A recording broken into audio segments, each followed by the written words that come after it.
ingin tak. Assalamualaikum warahmatullahi wabarakatuh. Saya ingin tarik perhatian kepada malapetaka ribut taufan yang melanda Aceh.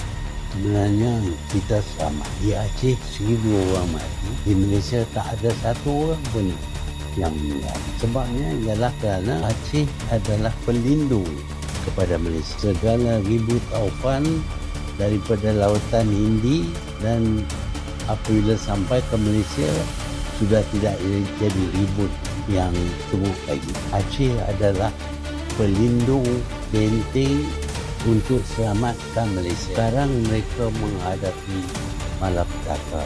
Sepatutnya kita beri bantuan kepada mereka sebagai tanda kesyukuran kita, tanda budi kita terhadap jasa mereka melindungi Malaysia. Kita masih ingat pada tahun 2004 satu tsunami berlaku, dan sekali lagi pada ketika itu Aceh hancur tapi Malaysia selamat.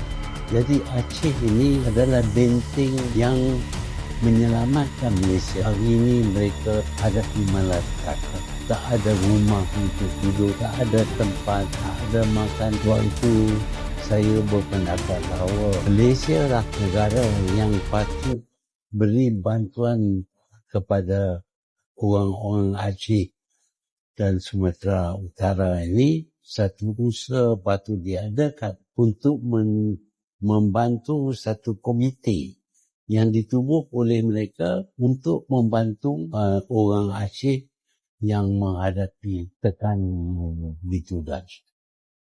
InsyaAllah saya harap kita semua sedar dan kita sebagai cara kita menunjuk kesyukuran kita kepada mereka dengan kita memberi bantuan sebanyak mungkin.